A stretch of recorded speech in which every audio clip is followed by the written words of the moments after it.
오늘은 스튜디오가 아니라 현장에 왔습니다. 과장님, 여기가 제 고향입니다. 이 병원에서 제가 태어났기 때문에. 저도 그렇습니다. 그래요? 반갑습니다. 그러면 소개 멋지게 한번 해주신다면.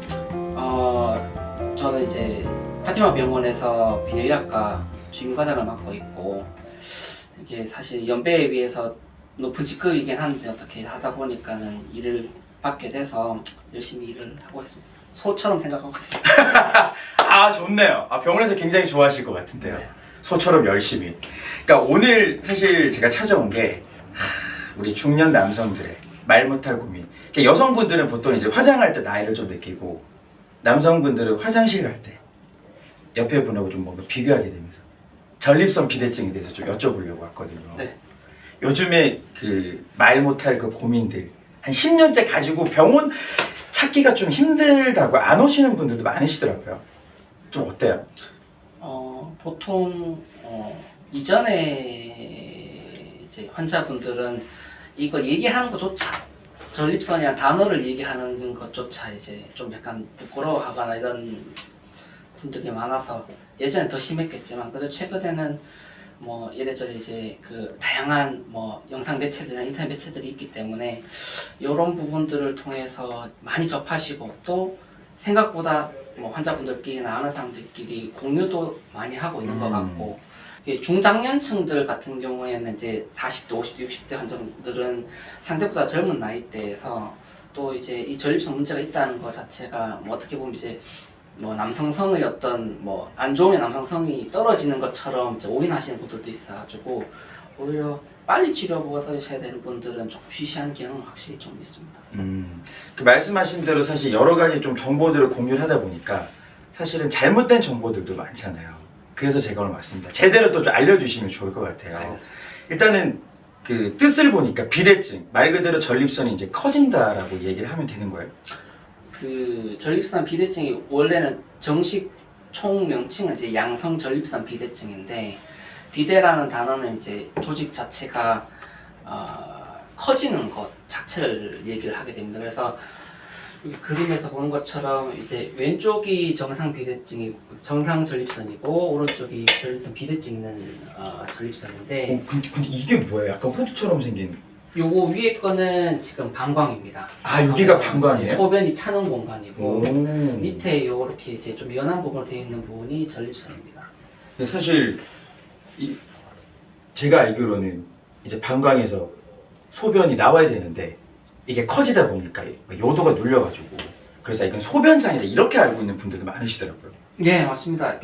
전립선 비대증 자체는 소변 장애인데, 전립선이라는 기관 자체는 배뇨 기관은 사실은 아니거든요. 그래서 이게 전립선이라는 명칭 자체에서 보듯이, 선이라는 거는 무언가를 이제 밖으로 뿜기 위해서, 예를 들면 이제 선을 한글로 하면 샘인데, 침샘이면 침을 분비하는 거죠. 그렇죠. 근데 이제 전립선은 말 그대로 전립선 액을 분비하는 기관이고, 전립선 액은 언제 필요하냐면은 이제 부부 관계하고 사정할 때, 정자가 나왔을 때 이제 그 전립선 액에 쌓여서 이제 난자까지 도달할 때까지 도와줄 수 있도록, 질 안에서 산도에서 정자가 오래 살아남을 수 있도록 도와주는 역할을 하는 그런 액을 분비하는 역할을 하기 때문에, 분류상으로는 생식기관입니다. 정말 중요한 기관이네요. 그만큼 이렇게 소중하게 좀 이렇게 다뤄야 되는데, 네. 사실 여기에 문제가 생긴 분들이 많다 보니까, 근데 어디 가서 말씀하신 대로 뭐 말하기도 좀 꺼리고, 그나마 편안한 분위기는 요즘 좀 이어졌지만, 중장년층이라고 하셨으니까 아무래도 이제 원인은 노화가 아닐까. 네. 예. 맞습니다. 실제 그 전 세계적으로 부검한 연구들을 보면, 이제 사망을 해서 부검했는 연구 데이터를 들어보면 40대에서 45세 정도에서 시작을 해서 60대 60%, 이제 80대 이제 80%까지 유병률이 증가한다 이렇게 보고가 되어 있습니다. 그래서 40대부터 해가지고는 거의 이제 한 살에 1%씩 가능성이 올라간다 이렇게 보시면 되겠습니다. 그분들이 오시면 보통 어떤 거 불편해하세요? 첫 번째로는 뭐 제일 먼저 얘기한 거는 소변이 잘 안 나온다, 아니면 이제 길이 좁아지니까 소변이 좀 줄기가 가늘다, 보는데 시간이 오래 걸린다. 근데 저렇게 배뇨를 하다 보면은 방광도 문제가 생긴다. 방광이 예민해지고 방광을 비우려고 방광 자체가 굉장히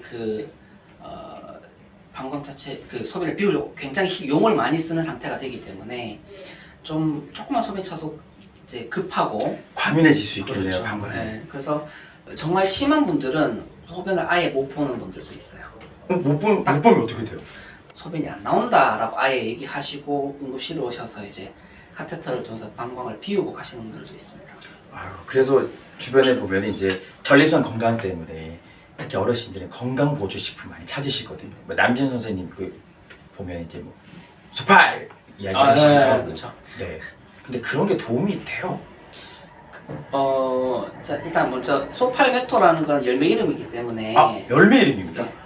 저는 제품 이름인 줄 알았어요. 네네. 소팔메토는 열매의 일종이라서 이 약이 기본적으로는 뭐 비대증 아니면 이제 전립선 염증, 만성 전립선 염에도 사용되는 약으로 나온 제형도 있는데 기본적으로는 식품이기 때문에 건강 보조제로 많이 사용하기도 합니다. 그리고 이제 폴리코사노릴이라고 이제 소팔메토 붙여서 나온 그 제품이 보통 많이들 얘기를 하시는 환자분들. 근데 이제 폴리코사노릴은 여러 가지 이제 아미노산이 합쳐진 겁니다. 그래서 말 그대로 얘들로 인해서 뭔가 이제 치료하거나 문제를 바꾼다기보다는 관련된 영양을 보충해줘서 증상을 좀 낫게 할 수가 있습니다. 근데 이제 몸에는 그렇게 나쁘진 않기 때문에 드시지 말라고는 얘기는 드리진 않지만 이제 일부 증상이 포전 보이는 환자분도 있기 때문에 이제 한번 시도는 해보시라 이 정도로 저희가 얘기를 드리고 있습니다. 그러면 병원에 왔을 때는 피 검사하고 또 어떤 검사를 해요?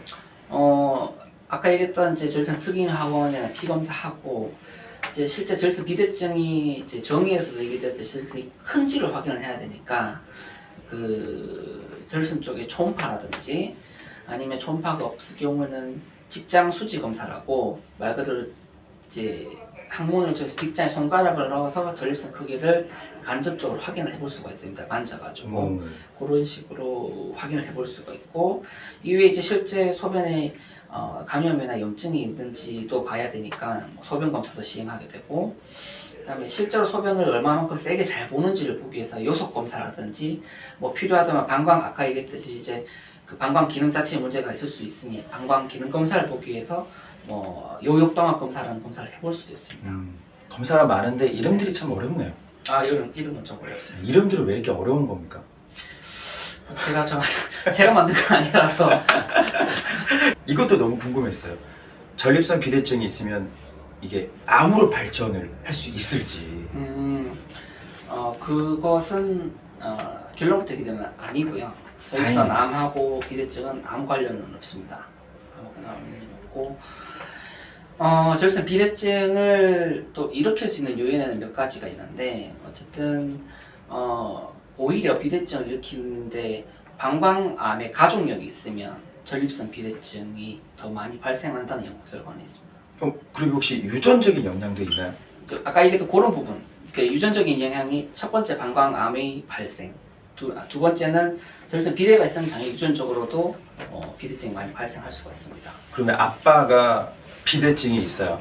아들도 비대증이 있을 수 있나요? 예, 그럴 가능성이 있어서 보통 이런 경우에 좀 검사를 해보면 조기에 발견되는 경우가 있습니다. 환자분들은 젊으니까는 방광 기능도 괜찮고 하기 때문에 증상은 따로 없어도 전립선 자체는 커져서 발견되는 경우가 있습니다. 보통 이제 비대증이 있으면은 일상생활 불편하니까 치료도 빨리 받고 싶어 하실 것 같은데 꼭 수술이 아니라 이제 약물로도 치료를 할 수 있는 거죠? 맞습니다. 결국은 크게 세 가지입니다. 전립선 비대증이라는 것의 치료는 이제 환자 증상에 따라 조금씩 달라지겠지만 결국 증상이 많이 심하지 않다면 이제 주의 깊게 경과를 관찰을 하면서 이제 생활 습관 병행 이런 것들을 통해서 먼저 조절을 해볼 수 있는 방법이 한 가지가 있고요. 두 번째는 약물 치료를 해볼 수 있는 방법이 있고 세 번째는 이제 수술적인 치료가 있습니다. 그 치료들이 많으니까 환자가 저는 어떤 좀 수술 방법을 택하겠습니다. 혹은 저는 이런 약 먹을게요. 좀 선택할 수 있는 여지가 있나요? 분명히 그런 여지는 있습니다. 그래서 환자가 선호하는 방법이 물론 가장 우선시 되어야 됩니다. 그래서 전립선 비대증을 치료하는 가장 큰 이유는 불편하기 때문에 치료를 하는 거거든요. 기본적으로는 소변 보기가 불편해서. 근데 이제 치료 방법이 나에게 너무 불편하다면은, 치료 방법 자체가 불편하다면은 이건 이제 뭐 사실 조삼모사죠.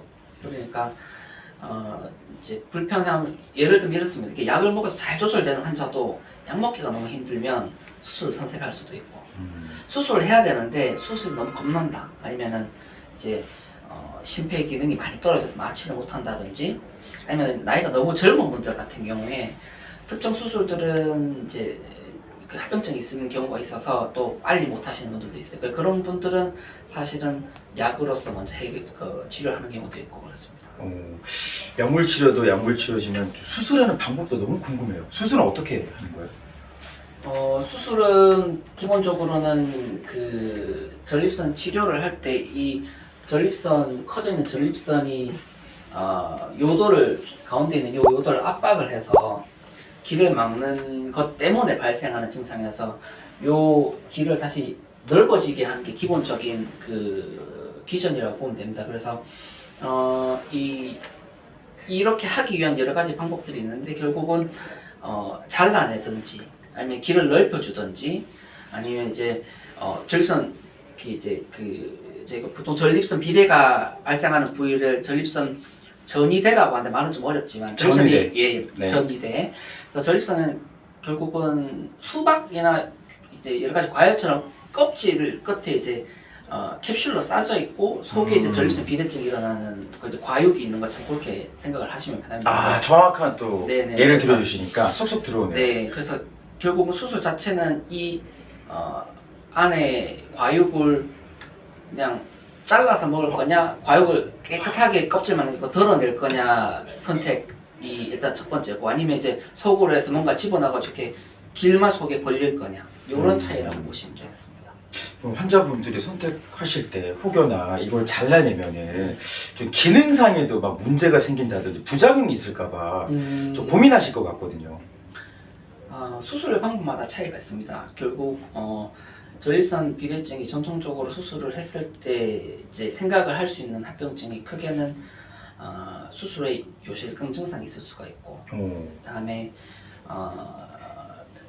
사정 기능이, 그러니까 이제 사정은 하는데 사정액이 나오지 않는, 쉽게 생각하면 마른 사정이라고 네. 생각을 하시면 되거든요. 정액이 안 나오는. 그 역류가 되는 거예요? 맞습니다. 그래서 지금 보시면 파란색 화살표 있는 저기 이제 있는 부분이 이부분요? 예, 정구라고 해서 정액이 나오는 곳인데, 정액이 보통은 사정이 될 때 그 방광과 전립선 연결하는 부위는 닫히고 밑에가 열리면서 이제 정액이 밑으로 나오게 되는데, 비대증 수술을 하면 이 부위가 위쪽이 넓어집니다. 넓어져서 이렇게 다 안 닫히기 때문에 방광 쪽으로 정액이 역류하는 역행성 사정이 발생을 하게 됩니다. 그래서 수술을 하게 되면은 수술 방법이 조금 다르지만 역행성 사정이 발생해서 정액이 사정 시 배출이 되지 않을 수가 있습니다. 그런 것도 미리 알아두면 되게 좋을 것 같아요. 네, 그래서 수술 방법을 선택할 때 그런 부분들도 설명을 드립니다. 예전에는 치료 방법이 뭐 개복을 해가지고 적출하기도 하고 내시경을 이용해서 치료를 했다고 하더라고요. 맞습니다. 사실 전립선 수술에서 가장 오래된 방법이고, 지금도 이제 그 표준 치료라고 얘기되는 부분이 경요도 전립선 절제술입니다. 그래서 요도를 통해서 전립선을 이제 안쪽에서부터 긁어내는 겁니다. 그래서 아까 과일 얘기로 돌아가면 아주 작은 티스푼으로 수박 안을 이렇게 긁어내는 거라고 보시면 됩니다. 하나하나. 아플 것 같은데. 그래서 마취는 하게 되고, 그런 식으로 해서 안을 키우게 돼서 소변이 나오도록 하는 거기 때문에 이제 소변 요속도 늘어나고, 그다음에 소변도 편해지는 것이고, 그 다음으로 하게 된 것이 이제 개복해서 전립선 적출하는 방법인데, 이는 말 그대로 이제 전립선 자체는 아까 과육이 싸져 있기 때문에 귤을 속에서 손으로 이렇게 까듯이 손으로 통해서 과육 껍질을 분리하듯이 이렇게 분리를 할 수가 있습니다. 들어가면서 그런 식으로 해서 문제가 되는 부분을 이제 통째로 제거하는 방법입니다. 이 방법은 상대적으로 전립선 크게 크신 분들도 많이 드러낼 수가 있기 때문에 전립선이 너무 크신 분들은 이런 방법도 예전에는 선호를 했었습니다. 요즘에는 이제 수술 방법도 많이 바뀌었더라고요. 네. 뭐 로봇을 이용하기도 하고. 그렇습니다. 로봇은 크게는 두 종류긴 하거든요. 근데 이제 보통 이 개복 전립선 적출술을 대체할 수 있는 방법이 수술이 개념은 똑같습니다. 똑같이 들어가는데 이제 손이 들어가서 전립선을 떼내느냐, 로봇이 들어가서 전립선을 떼내느냐의 차이라고 보시면 돼서 이제 손이 들어가려면 손 크기만큼이라든지 개복 부위가 굉장히 넓어지는데 최근에 나온 로봇들을 보면 이렇게 한 구멍으로 들어가서 전립선을 떼낼 수 있는 방법들도 소개가 되고 있습니다. 그래서 이 부분 이제 로봇인가요? 그렇죠. 약간 사람 손처럼 생겼어요. 맞습니다. 그래서 저렇게 해서 전립선 안으로 이렇게 전립선 안쪽에서 이렇게 적출하는 방법을 취하게 됩니다. 그래서 기본적인 개념적으로 아까 손가락으로 해서 이렇게 돌려서 낸다고 했듯이 과일에서 그런 방법처럼 로봇도 똑같이 하게 됩니다. 대신에 이제 절개창이 적어지니까 환자 회복도 빠르고 그런 부분이 장점은 있습니다. 그러면 로봇도 되게 작아야 되지 않나요? 왜냐면 이게 또 요도 안으로 들어가야 되니까. 들어가는 부분은 작고 전체 크기는 굉장히 큽니다. 사실은 로봇 자체는 물론 저희 병원에는 없습니다만은 대학병원에서는 이제 로봇 자체도 있지만 로봇을 조정하는 저희가 콘솔이라고 얘기를 하는데 앉아서 조정하는 조정기가 또 따로 있어야 됩니다. 그래서 덩치 자체는 크고 환자 몸에 들어가는 부분은 그렇게 많지는 않습니다. 참 신기하네요. 그죠? 의학이 이 정도로 진짜 네. 발전을 한 거잖아요. 네. 두 번째는 저희가 이제 워터젯이라고 해서 물을 분사를 해서 잘라내는 수술이 있습니다. 이건 이제 배로 뚫는 건 아니고 요도를 통해 들어가서 이렇게 초음파로 이제 경계선을 그어주면 로봇이 알아서 안쪽에서 갈아서 나오도록 전립선 갈아서 보내주는 그런 수술 방법이 있습니다. 약간 코딩 같은 느낌이네요. 네. 여기에 지시를 해주면 맞습니다. 이 로봇이 알아서 안에만 워터젯 로봇 네. 수술. 굉장히 좀 사실 이 수술로만 보면은 좀 이제 뭐라 해야 될까요? 좀 많이 발전했는 수술이고 이 수술이 세상에서는 가장 이제 늦게 개발된 수술 방법 중에 그게 최근에 최신 기술인 거죠 어떻게 보면은. 근데 이제 보통 일반적인 전립선 수술에 비해서 열을 가하지는 않기 때문에 다른 수술에 비해서 출혈 위험성은 조금 높다고 이렇게 보고되고 있습니다. 그렇군요. 좀 신기하네요. 물로도 이렇게 할 수 있으니까. 근데 또 제가 또 신기했던 게 서양에서는 또 전립선을 묶는 또 치료도 한다고 하더라고요. 맞습니다. 이게 우리가 지금도 우리나라에서도 많이 행해지고 있는 수술입니다. 그래서 전립선 요도 거상술이라는 이제 한글 명칭은 있는데 보통 환자분들이 유로리프트라는 이제 상품명으로 많이 알고 계시거든요. 그래서 이 수술 자체는 개념 자체는 어쨌든 요도 기를 이제 오른쪽에 있는 이렇게 임플란트 실을 넣어서 당겨줍니다. 그 전립선 조직 자체를 왼쪽에서 오른쪽으로 눌러서 이제 길을 열어주는 그런 방식을 취하고 있습니다. 한마디로 여기를 이제 당겨가지고 실로 맞습니다. 고정을 해가지고 맞습니다. 넓혀주는 거네요. 네네. 그래서 이 수술 같은 경우는 일단 외래 이제 일반 클리닉에서 할 수 있고 마취 없이 할 수가 있어서 환자분들이 굉장히 좀 손쉽게 할 수 있고 두 번째는 다른 수술들과는 달리 요도에 수술하고 나서 요도 카테터를 거치를 하지 않기 때문에 환자분이 좀 많이 편해하십니다. 이제 뭐 솔직히 단점이라고 한다면은 이제 몸에 임플란트를 넣는 단점이 한 가지가 있고 이제 크게 문제는 되지 않더라도 그런 문제가 없다 하더라도 전립선 구조가 원통형으로 되어 있는데 어디에 전립선이 더 커져 있는가에 따라서 이 수술 방법이 적합하지 않은 분들도 간혹 있습니다. 그리고 너무 전립선이 크신 분들은 또 이 수술을 하기가 어렵습니다. 수술 후에 관리도 참 중요할 것 같은데 네. 일단 뭐 술은 당연히 안 되겠죠. 네네네 맞습니다. 술은 수술 전에도 그렇고 수술 후에도 그렇고 뭐 많이 드시는 거는 당연히 뭐 누구나 알고 있듯이 이제 안 하시는 게 좋고요. 뭐 이외에 많이 기름진 음식이나 이런 것들을 많이 섭취해서 대사증후군에 있으면 전립선 비대를 악화시키거나 또 커피나 카페인이 든 음식을 먹으면 이뇨작용이 있어서 이런 부분들 때문에 소변이 악화되고 다음에 이제 전립선 증상이 다시 생겼다 이게 재발했다 이렇게 느끼시는 분들도 있어서 이런 부분들은 기본적으로 전립선 치료를 시작할 때부터도 지속적으로 이제 적게 복용하시거나 하시도록 얘기를 드리고 마지막으로는 좀 운동을 조금 많이 하시는 분들은 상대적으로 증상이 덜 하신 분들이 있어서 수술 직후에 과도한 운동은 좀 줄여야 되겠지만은 일정 기간 지나고 나서는 적당한 양의 운동을 하시는 걸 권유를 드리고 있습니다. 적당한 양의 운동이라면 뭐 네. 조깅 같은 걸 말씀하시는 거예요? 보통 이제 그 분류를 하기로 사실 그 심박수를 기준으로 얘기를 하는데 숨이 차거나 심장이 두근두근 거릴 정도로 하는 운동을 뭐 예를 들면 10분, 20분 이렇게 시간을 두고 어느 정도 운동이 이렇게 제 몸을 많이 썼냐라는 기준으로 되어 있는 걸로 제가 알고 있어서 보통은 이제 조깅이라든지 이런 부분들도 당연히 좋은 거고 근데 과도한 또 조깅이나 뛰는 것들은 상대적으로 이제 무릎에는 또 안 좋을 수가 있기 때문에 뭐 뭐든 적당히 갈라서 하시는 게 제일 좋아 보입니다. 그렇군요. 적당한 운동은 적당한 이제 운동이 제일 답이네요. 네. 과도한 운동 말고. 네, 과도하다는 건 그렇죠. 오늘 뭐 과장님 덕분에 전립선 비대증에 대해서는 제대로 좀 완파할 수 있는 시간이었어요. 네. 끝으로 이제 당부의 말씀을 좀 전해주신다면.